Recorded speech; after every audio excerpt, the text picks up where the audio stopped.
as folks are coming in, I think I would like to ask my coalition, what did we decide to say? Founding partners, the founding partners of the coalition, to introduce themselves.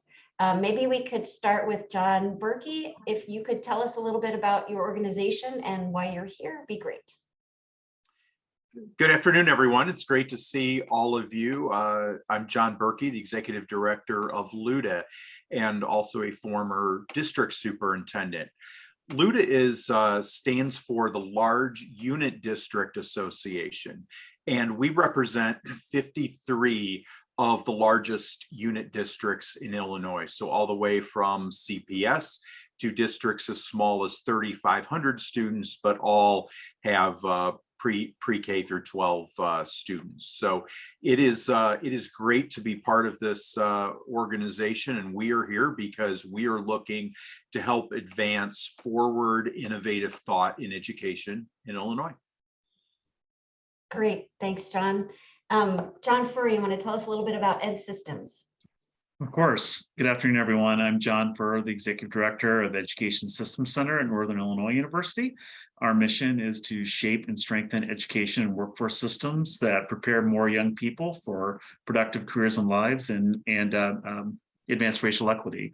We do our work at a statewide level, but also with a number of community networks.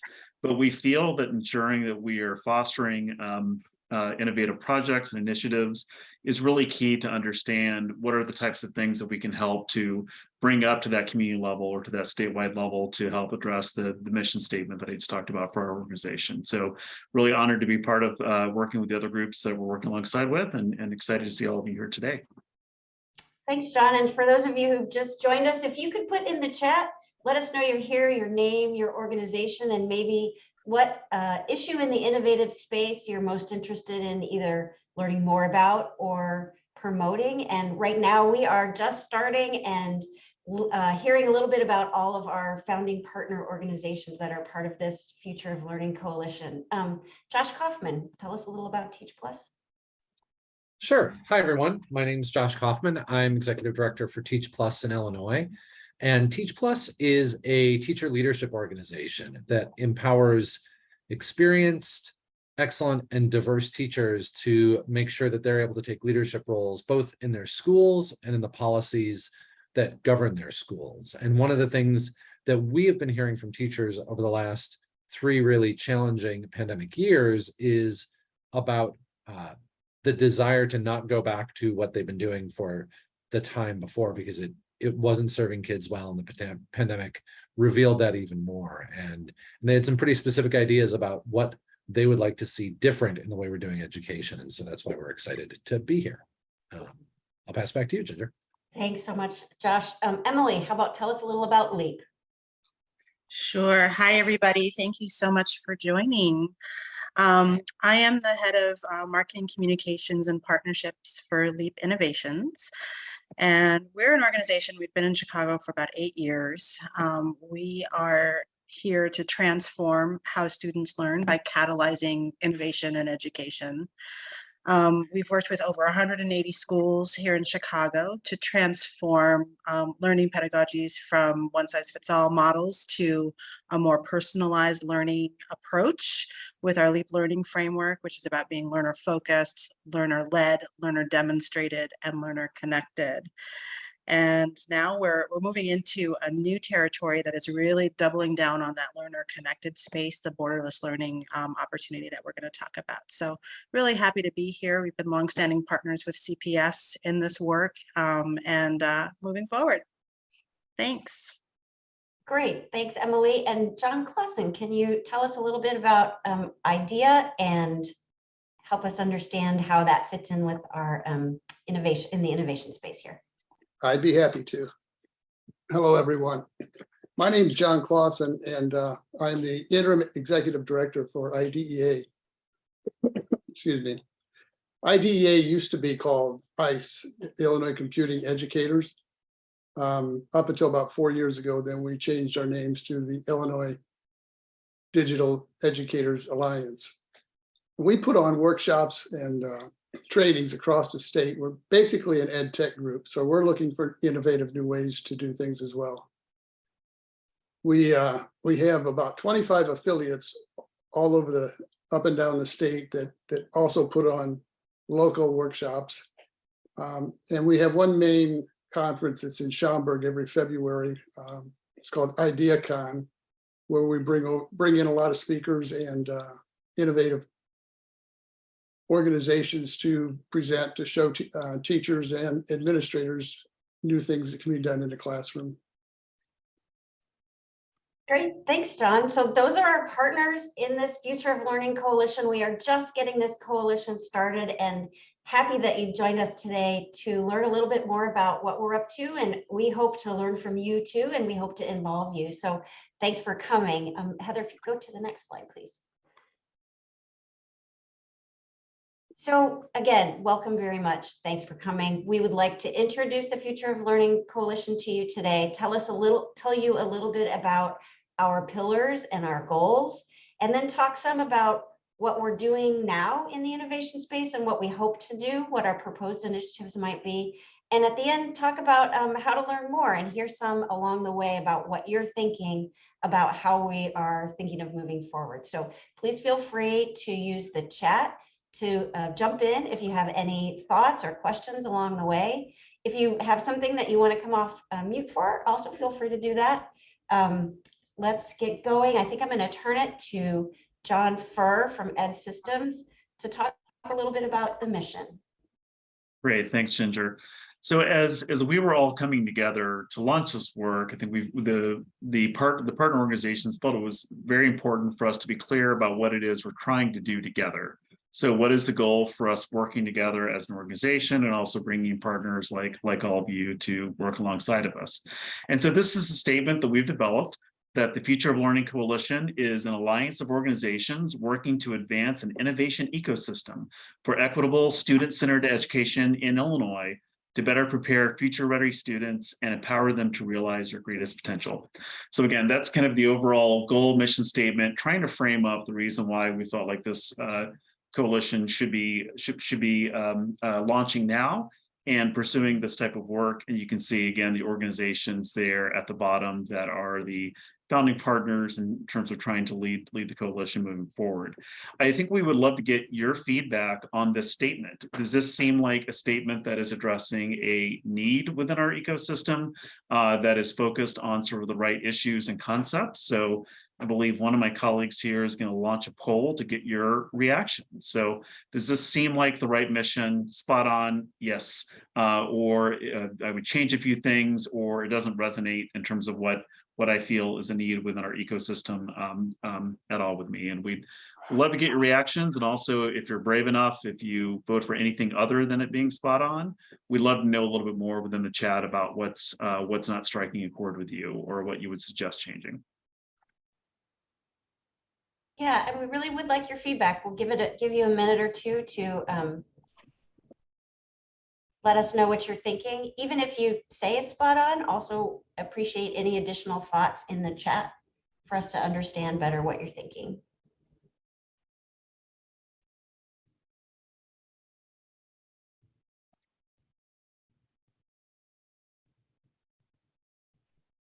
Great. Well, continue to follow up, please. And Sorry, go ahead. and do we have a chance to broadcast the poll results? I would love to get Okay, great. Well, it's good to know that for most of the folks that are on the line, that it does seem to resonate in terms of the direction.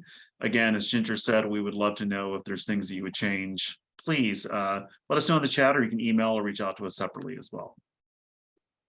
Yeah, we'll have a lot of addresses for you to figure out how to get in touch with us more if you don't have that now. So we can, I think, move on to what we believe. And I think, Emily, you're going to take this slide, yeah? Yeah. So for the coalition, at the very core, we are both student-centered and equity-driven.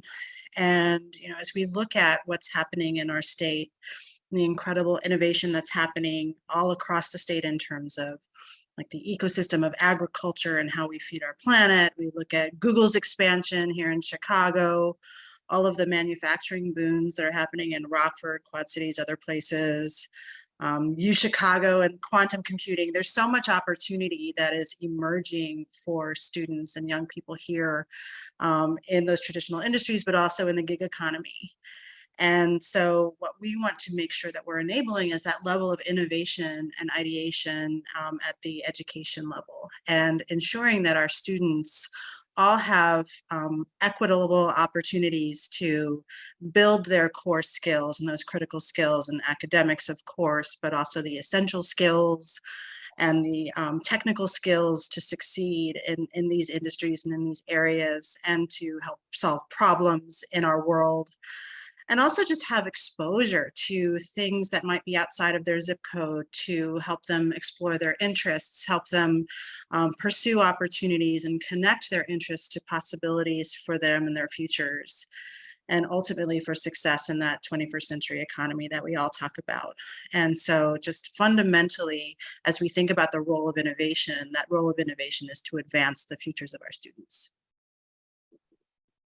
Great, thanks, Emily. I think the next slide we're going to go to and kick it over to John Berkey. You're on mute, thanks. All right, there had to be at least one person on mute. Okay, that was me. So we're going to look now at the why now, and it has been said by organizational theorists that every system is perfectly designed to get the results that it gets. And I think this is just completely true with schools. And we sometimes shouldn't be surprised by the results that we get. And so to explain that, let's back up a little bit. The basic structure of the system we have of schooling was really, for the most part, created in the early 1900s. And it was created in a factory economy where most of the students that made it through high school were going to work in factories. And so our schools were set up to create students for that eventual reality. Well, clearly, that is not what most of our students that make it through high school today are going to go into. And yet that same basic structure of schooling just hasn't changed very much since then. So consequently, what we have done over the years is we've done a lot what we term tinkering around the edges. There have been reforms and we have changed schooling, but often it's in little ways that make small modifications.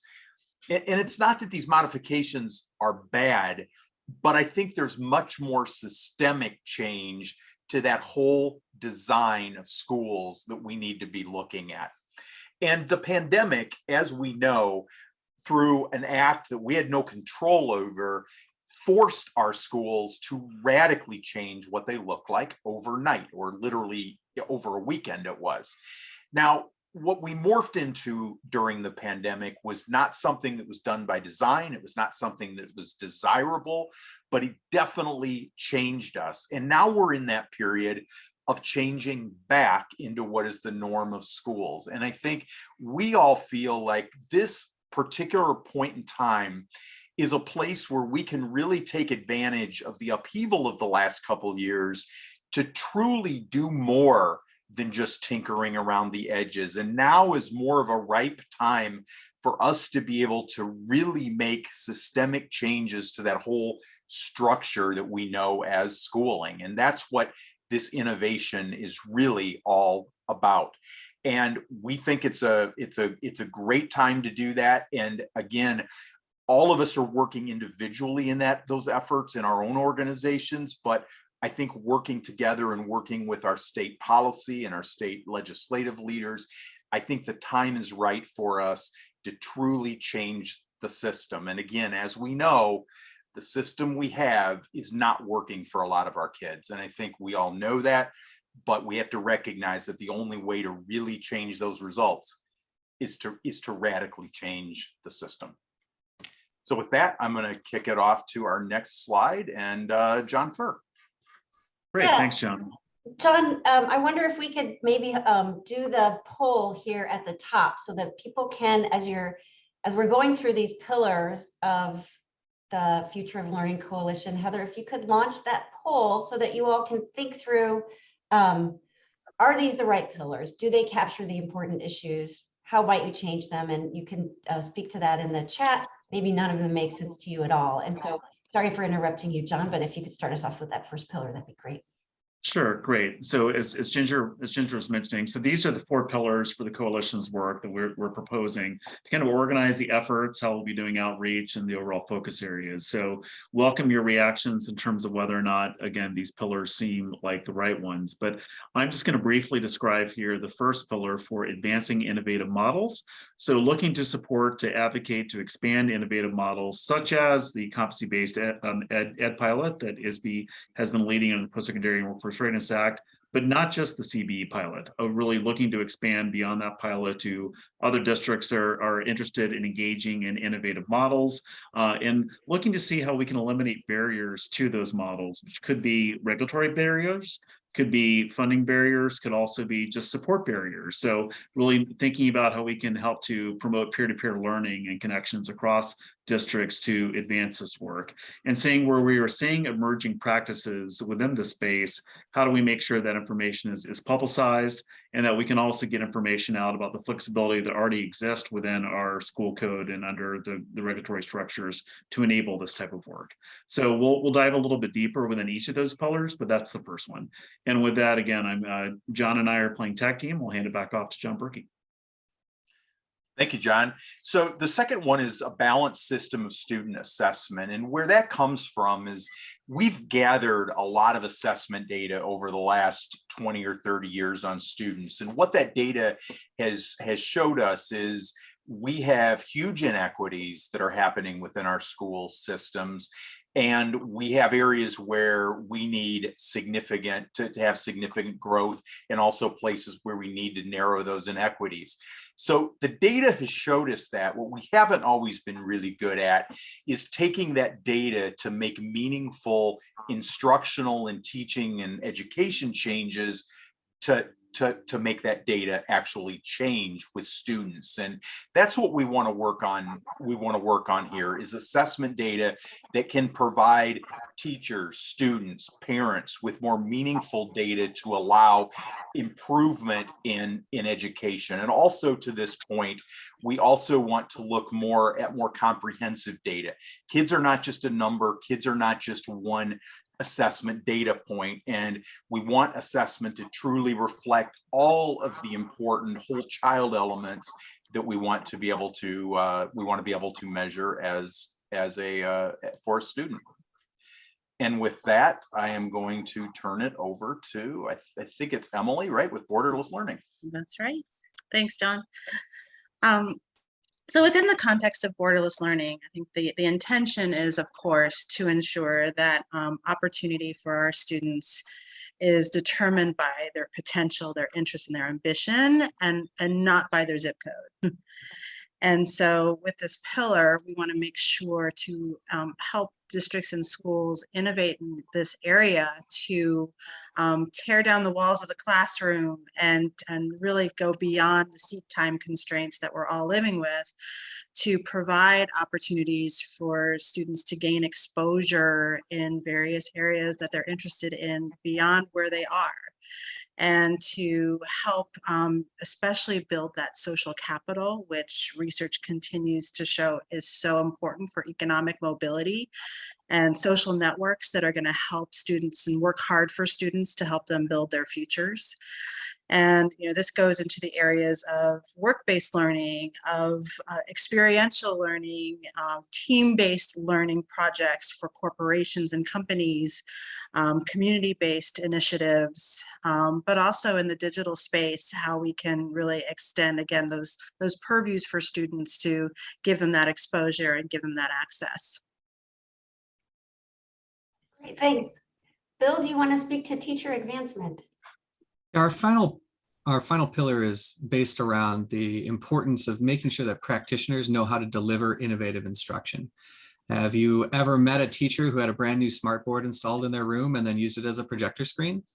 That can happen. And it's important that teachers have the capacity to deliver innovative instruction.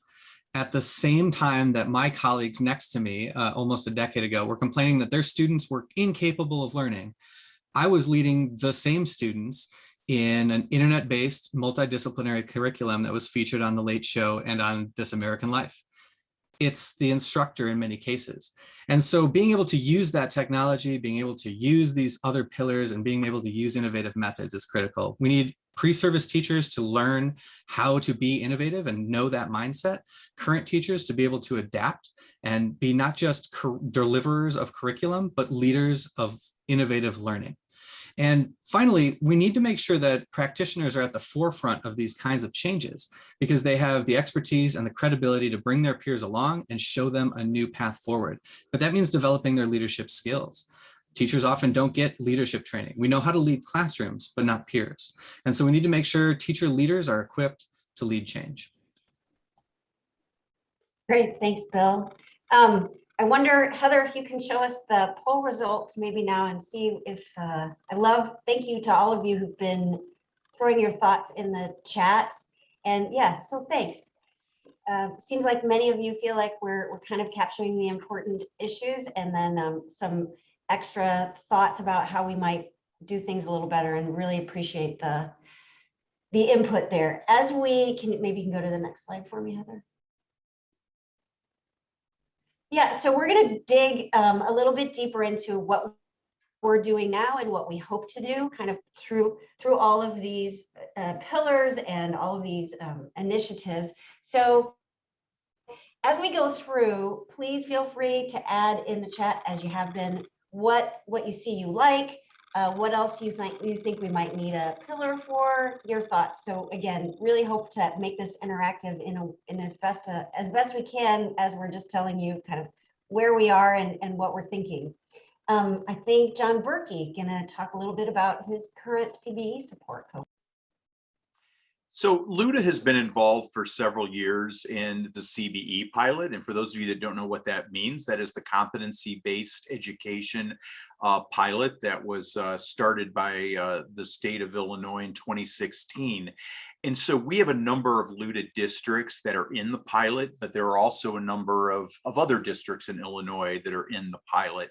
So we've had a support network over the last couple of years, but this year we have broadened it, and Ed Systems has been one of our partners with this, as has ISB. And we are bringing CBE district leaders from across the state to together to both learn more about the pilot in Illinois and also to collaborate with each other, because we found CBE is one of those things that I talked about earlier that I think is more than just tinkering around the edges. It is fundamental change, but with fundamental change comes fundamental complications.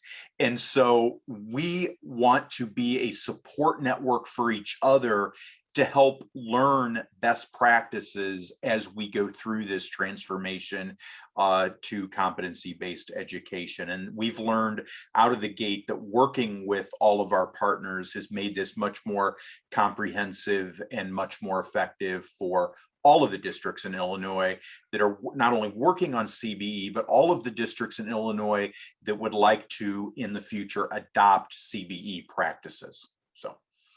And with that, I think it's back to you, Ginger. Yeah, thanks, John. I also am anxious to tell you a little bit about an Ed Systems initiative, and all of our Future of Learning Coalition founding partners here are helping us through this Illinois Math Badging Initiative. So Ed Systems is working with XQ to create an alternative credentialing mechanism for high school students for math.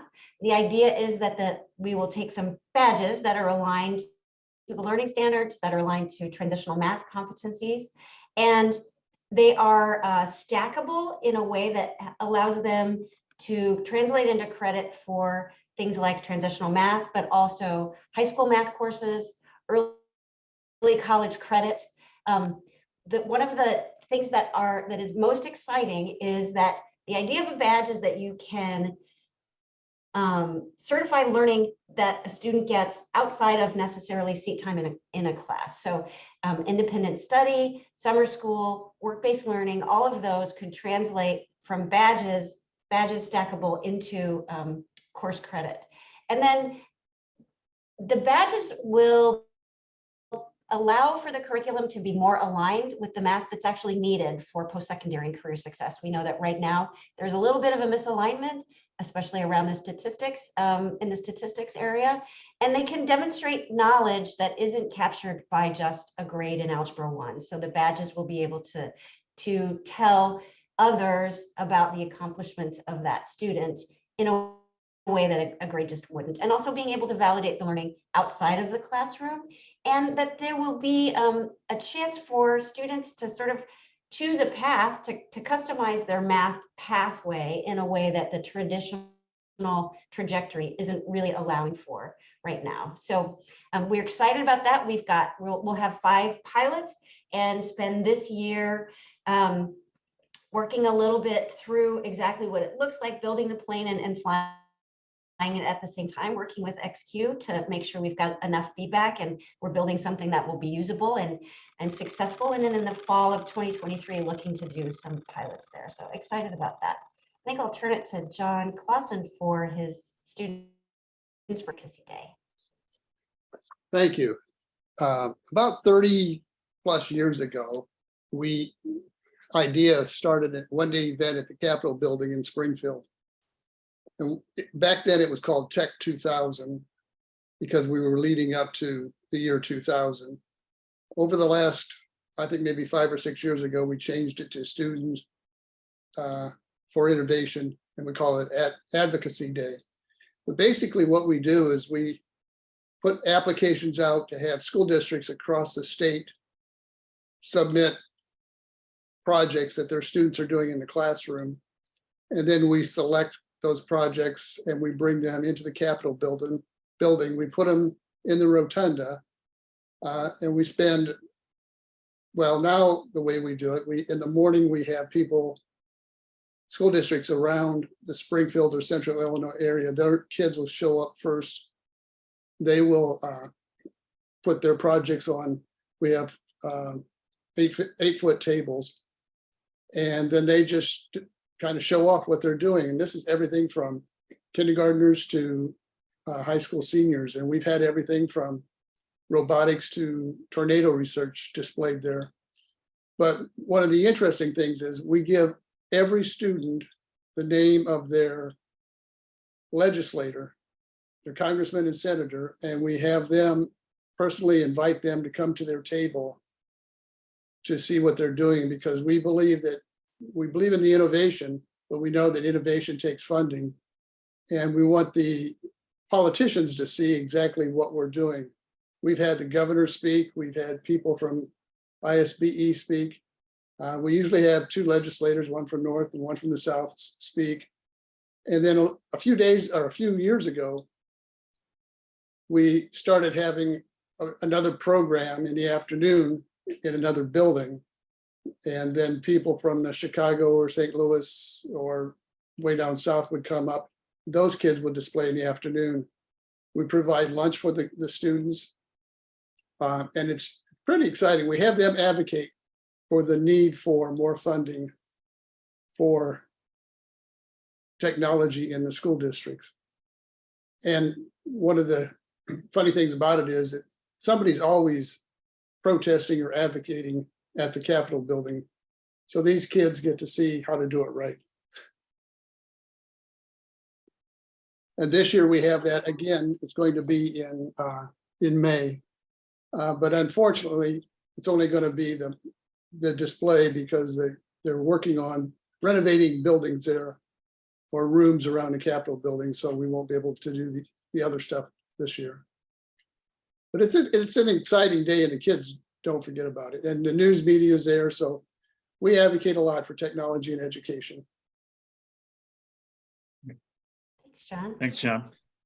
One of the other areas that's in the potential category right now, but really want to assess interest through this group is looking to see, although there is a CBE pilot support cohort that John Berkey has talked about, we're also interested to see, is there a need for a community of practice and support for districts that are outside of the CB pilot, because that is a defined universe right now, which is currently not being expanded.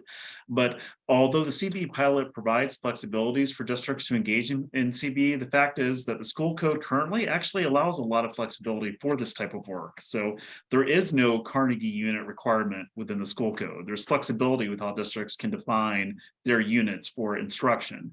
Even though there is a daily pupil attendance expectation for 5 clock hours, there's exception for dual enrollment or for career development experiences and youth apprenticeships or for blended learning programs. That's all built in already within the school code, as well as flexibility for remote educational programs. And there's the good old-fashioned waiver and modification process that's been in the school code forever that some districts are currently using to engage in this type of work.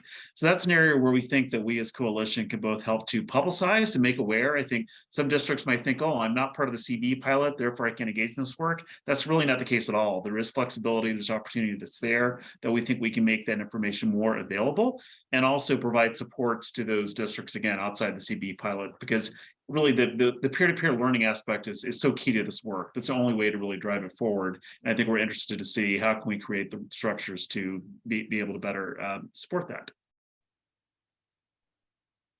Terrific. Next slide. Yeah, John Berkey. So one of the things we've been highlighting is we have 3 of our member districts, Chicago Public Schools, Elgin U46, and Rockford Public Schools, that have been informally working but collaborating together on trying to take IAR data and make the data be more meaningful. So changing the reporting structures, not the test itself, but the reporting structure so that it can be used to really guide and improve instruction, something that I talked about earlier. And so these 3 districts are very fortunate because they're all 3 very large. They have the in-house capacity to be able to do this.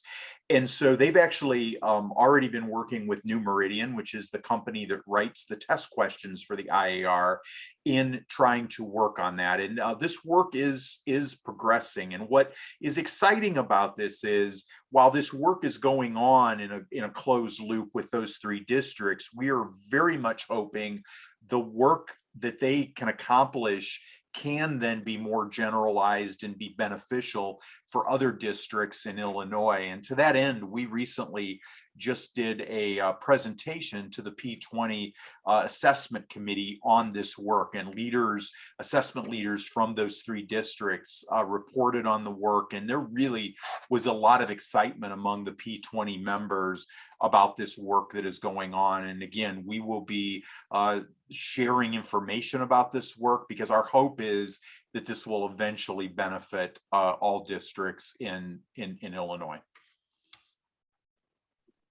Thanks. Can we move to the next And I slide? think the next one is Emily. Is that right, Emily? Yes. Thanks, John.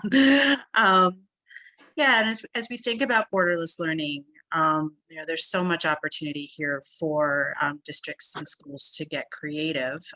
But at the same time, there's obviously a lot of emphasis on college and career readiness models and providing opportunity based upon the PWR Act. So within this, our intention again is to curate resources to help not only inspire schools with different case studies and great work that's already happening in this area, but also to inspire corporations, inspire organizations to join and partner with schools in interesting ways, to share research about what works, what doesn't work in this area, and then of course great programs like EdSystems is putting together in terms of work-based learning and other types of initiatives. So I'll let John and Heather go through those.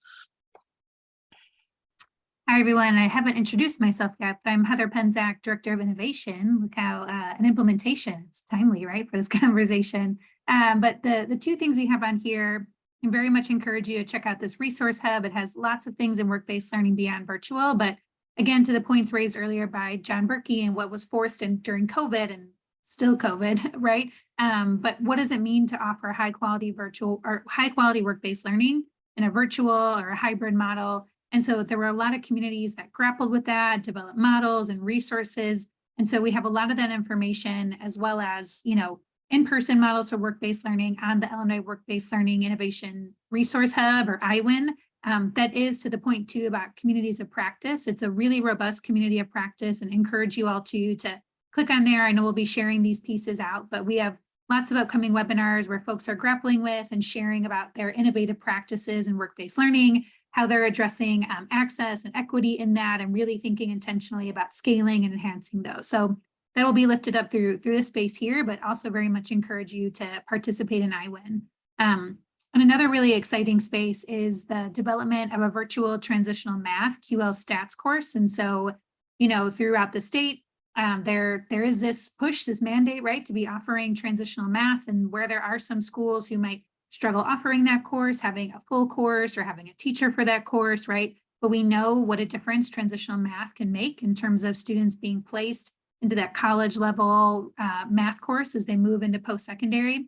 And so developing this virtual course here, that's going to be a combination of asynchronous learning, but also synchronous to that piece about experiential learning. For those of you familiar with transitional math, the spirit of it really is that students are engaged, it's driven by the student, it's very relevant to the student, right? They're working in teams on projects, as well as in the QL stats course, having that capstone project where they're really driving that on their own. And so having this combination of asynchronous learning and going through the content, but still really having this virtual, experiential, team-based, student inquiry driven, with mentorship from instructors, but also industry folks who might be really relevant to that student's interest in their college and their career pathway. And so really engaging in that in an intentional way to build up and really get that student prepared for what's next.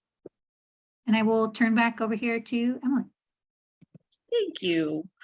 And so from LEAP's perspective, once again, in terms of our learning framework, we have realized in working with over 180 schools in Chicago how challenging it can be to make these connections and to build these networks for students. And so we're really doubling down on that learner connected space with our programming and our work, and working heavily in partnership with Ed Systems to build out some initiatives. But as I mentioned early on, I think the whole and point of this exercise with the coalition is to really be very student-centered. And John Closen talked about the Advocacy Day and getting students involved. And so one initiative that we're embarking upon as we're building out our work, which I'll talk about in a second, is what we're calling an Empowering My Future Self listening tour. And welcome any ideas and thoughts on this. But what we really want to uncover in a variety of different areas that represent all of Illinois, what students are looking for their futures, what types of learning they're engaging in that's exciting to them, but what also they feel like they need in terms of this borderless space to really help empower them and help them understand what opportunities exist and help them pursue those opportunities meaningfully from wherever they live. And so more to come on this. We are just building this out, and we'll definitely turn to many of you for partnership in how we execute this. But we're also really focusing organizationally on a pilot called SEE. And this is an experience that's designed to be an end-to-end personalized and curated pathways experience for students, and honing in very deeply on student identity and occupational identity in terms of needs, interests, and strengths. And then curating opportunities for students to really pursue their interests, explore possibilities within those interests, and then build the skills needed, and at least understand the skills needed to be successful in those interests.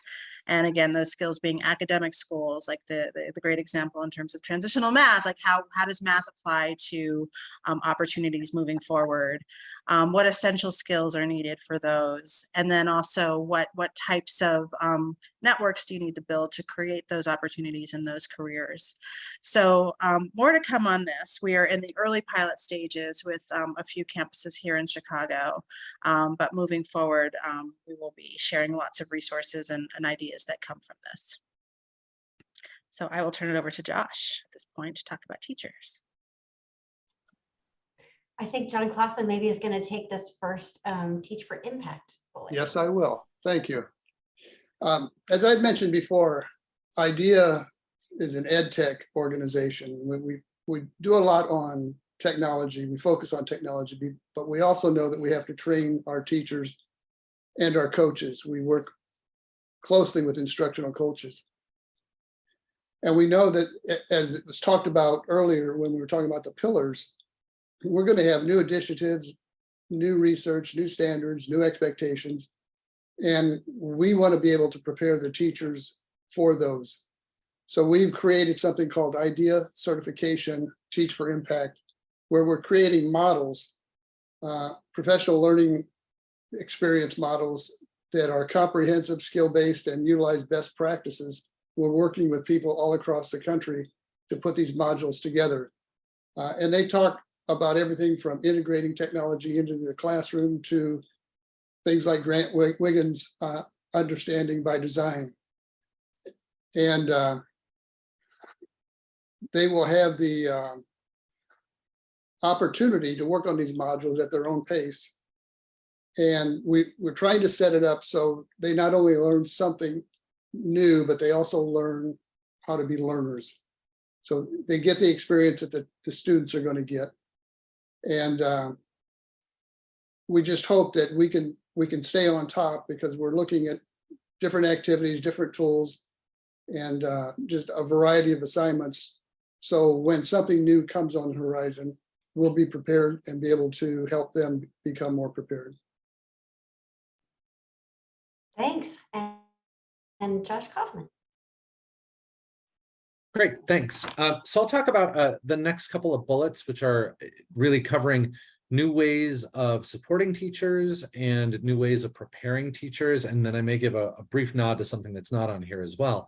So this first initiative, the Illinois Affinity Group Network, is a collaboration with the State Board of Education, ROE 51, and Golden Apple, and my organization, Teach Plus, to create affinity groups for educators of color who traditionally, and the data supports this, they are retained at lower rates than white teachers, and we have an increasingly diverse student body that really needs to see both windows and mirrors in their teachers.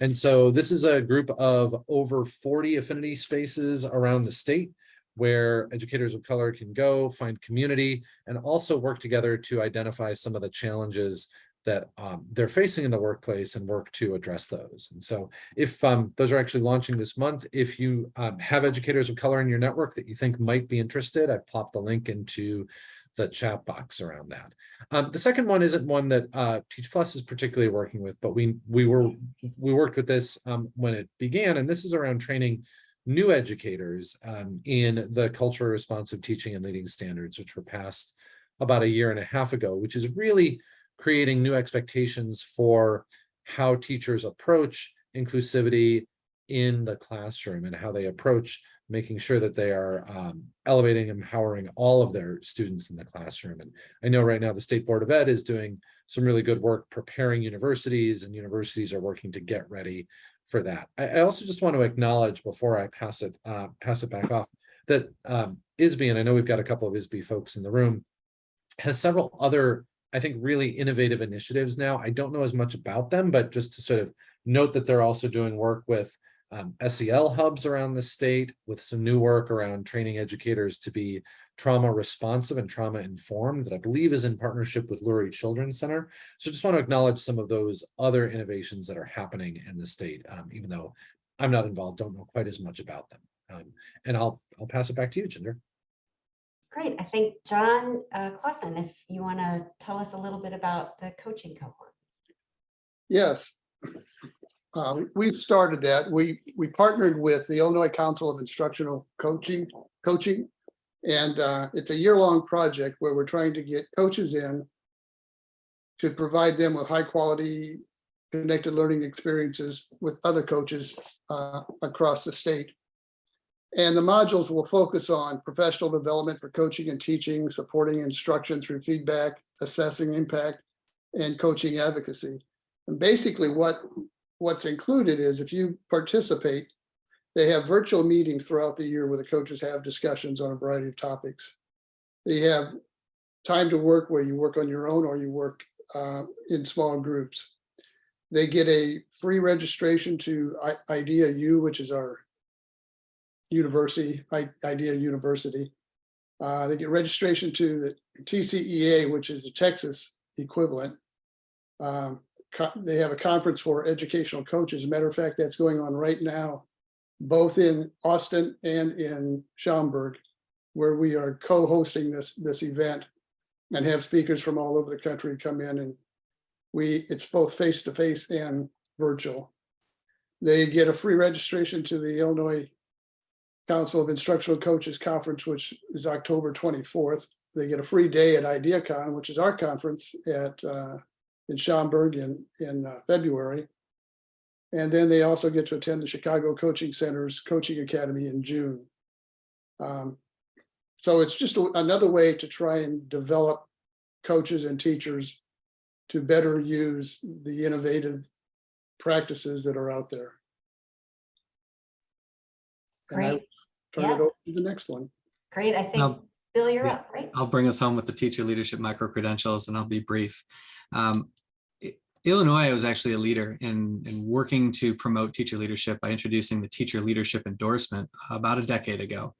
And it's been of interest to a lot of teachers who want to lead but don't want to leave the classroom. The problem is that districts haven't really recognized it, and it's too high of a bar to require a master's degree in teacher leadership in order to have teacher leadership positions that require that degree. So micro-credentials offer a path forward that allow teachers to build those skills, and they're a low enough lift that if districts chose to, they could say, hey, we'd like you to get this micro-credential if you want to be a coach or a department chair or what have you. And so it's a better fit for the way the field uses teacher leaders, and also more flexible because every district uses teacher leadership differently.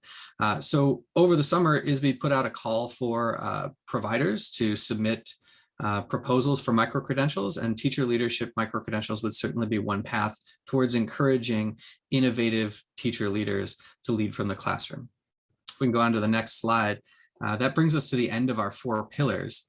And at this point, we really want to hear from you. And this is really critical because I want to emphasize that we are here as what we've called founding partners, but founding partners implies the addition of more partners later, right? And we are looking for more partners in this work. We've come forward with a proposal of a series of pillars and a series of examples within those pillars to show what that work might look like. But we really need to hear from you, and we want to help. We want you to help shape this work, to partner with us in this work, and to help build an innovative ecosystem across Illinois. So what's still circling in your head, having listened to the outline that we've shared today? What does this connect to in the work that you've already done or have heard others do or are thinking about doing? And what squares with the way that you're already thinking about education and innovation? So I think I saw the link in the chat there to the Google form where we have our survey. Please click that link right now and let us know your thoughts about what we've shared so far so that we can take that feedback, reach out to you where partnerships and connections make sense, take those ideas and incorporate them into this framework and move ahead together.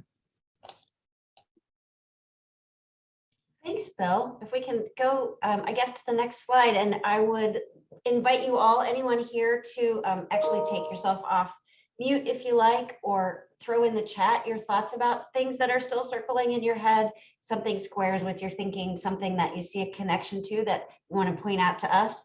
If you want to learn more and connect with us, there is our email. Please feel free to reach out. Our website, our Twitter, our LinkedIn. We are starting to have more of a social presence, and I know our website just went live, I think yesterday, so anxious for any thoughts about that as well. And let's see, please take yourself off mute if you like. And I guess Bridget's talking about how are we best supporting teachers who come from industry? A great question, and something for us to keep, yeah, thanks, for us to keep working on. I don't know, John, Fur, or Heather, if you have any thoughts about how we are incorporating industry partners and figuring out how that works, or. Yeah, I think that fits in well with so many of the themes that we've talked about as being some of the potential pillars for this work. So I think we'd love to like figure out how do we work on that together as with some of the folks who are interested within that space. And I think there's an opportunity to think about both how can the existing teaching workforce, learn more from the opportunities of engaging with employers, and to the point, Bridget and Marcy, how do we also think about leveraging some of the employer expertise in the classroom as well? Thanks. Thanks again for joining us. And please, we'll stay on the line for a little bit if you want to stay on the line and have any other discussions, and I will follow up with the deck that we just presented, along with that survey link in case you didn't have a chance to get to it. But really appreciate your time and appreciate your interest. So as we move forward, we are anxious to work with you and include you, because obviously we're all in the same ecosystem here, and looking forward to continuing to promote and learn more about innovation with you. So we'll hang on, but thanks for joining us, and I hope you have a great rest of your day.